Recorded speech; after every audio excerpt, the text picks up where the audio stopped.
Selanjutnya saya akan mempresentasikan tugas kami, yaitu tentang pengawasan dalam manajemen syariah. Di sini saya ada 3 anggota, yaitu yang pertama saya Dimas Aryadi, yang kedua ada Rial Matul Khoria, yang ketiga ada Aditya Prastio.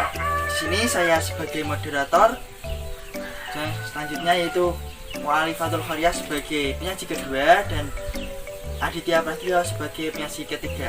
Selanjutnya saya akan menjelaskan yang pertama, yaitu mengenai pengertian pengawasan. Di sini saya mengambil dari pendapat Robin. Yang pertama itu menyatakan bahwa pengawasan adalah suatu proses aktivitas yang mendasar sehingga membutuhkan seorang manajer untuk menjalankan tugas dan organisasi. Pengawasan dapat diartikan sebagai suatu usaha yang dilakukan oleh suatu manajemen untuk membandingkan kinerja yang telah standar, secara atau tujuan yang telah ditentukan sebelumnya, sejalan dengan standar tersebut, serta untuk mengambil tindakan apa yang diperlukan untuk sumber daya manusia digunakan seefektif mungkin untuk mencapai tujuan tersebut.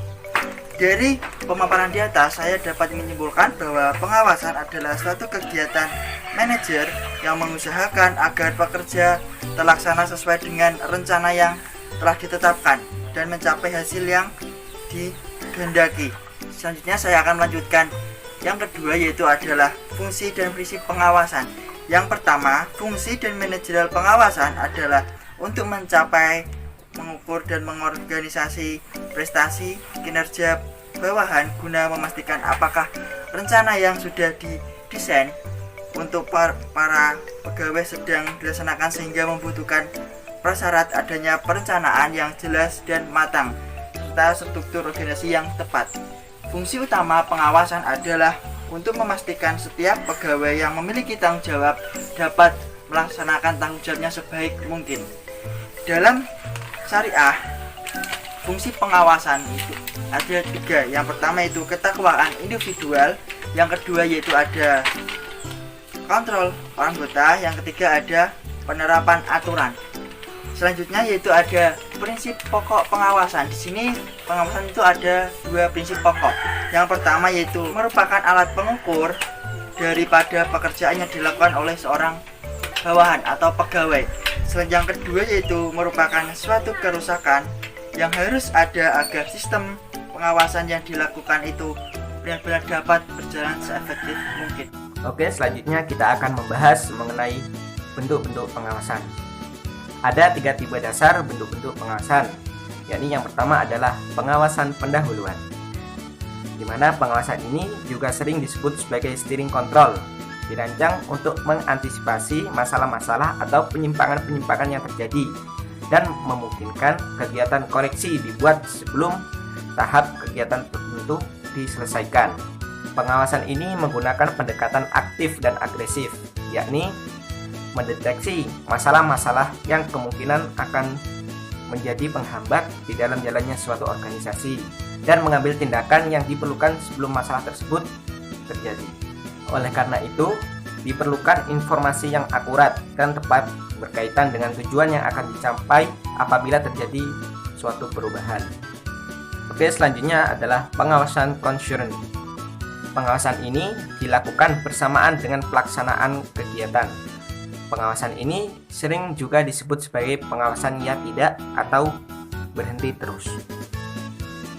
Ini merupakan proses di mana aspek tertentu dari suatu prosedur harus disetujui terlebih dahulu, atau syarat tertentu harus dipenuhi dulu sebelum kegiatan-kegiatan bisa dijalankan, sehingga lebih menjamin ketepatan pelaksanaan suatu kegiatan. Oke, yang ketiga adalah pengawasan umpan balik. Pengawasan tipe ini dilakukan dengan mengukur hasil-hasil dari suatu kegiatan yang telah diselesaikan. Sebab-sebab penyimpangan dari rencana atau standar ditentukan dan penemuan-penemuan diterapkan untuk kegiatan serupa yang akan kita lakukan di masa yang akan datang.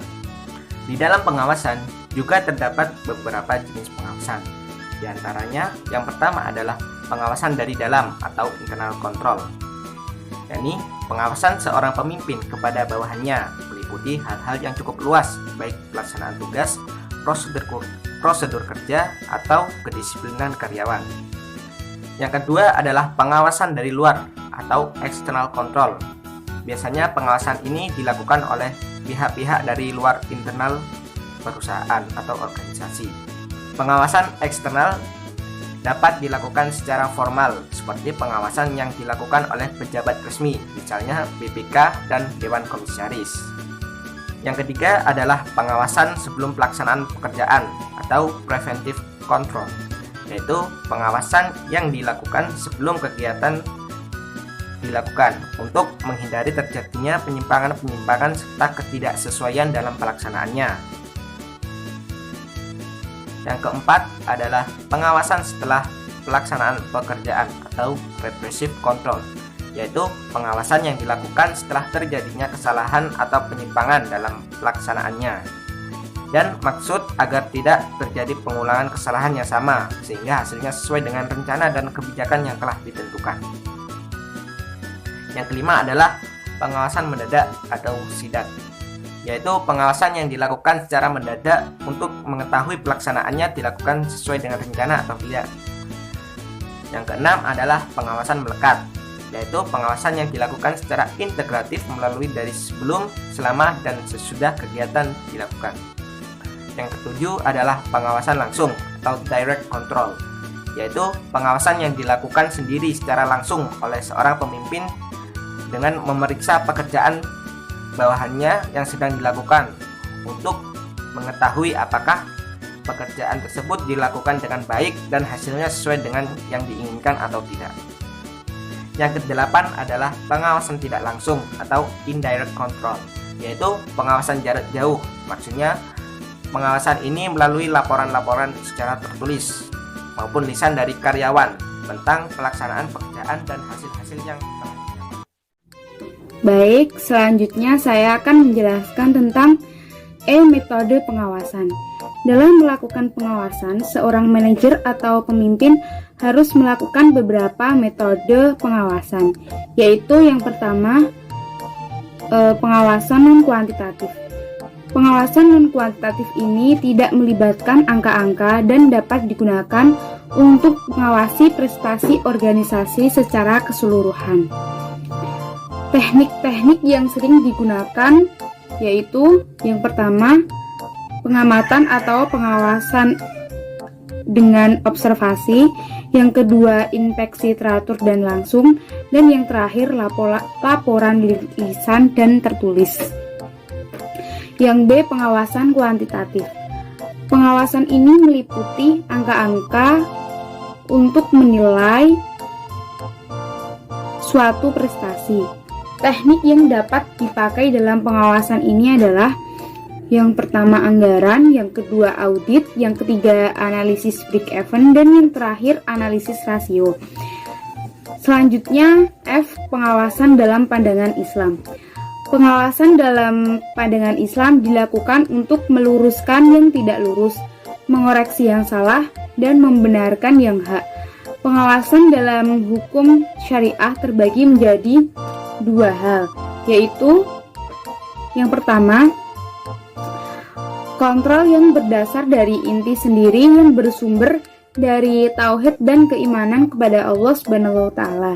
Ini adalah kontrol yang paling efektif yang berasal dari dalam diri sendiri.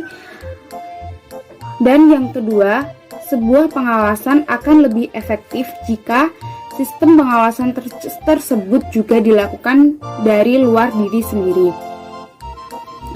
Sistem pengawasan itu dapat terdiri atas mekanisme pengawasan dari pemimpin yang berkaitan dengan penyelesaian tugas yang telah didelegasikan, kesesuaian antar penyelesaian tugas dan perencanaan tugas, dan lain-lain. Pengawasan yang baik adalah pengawasan yang telah built-in ketika menyusun sebuah program. Sistem pengawasan yang baik tidak dapat dilepaskan dari pemberian punishment atau hukuman dan reward atau imbalan.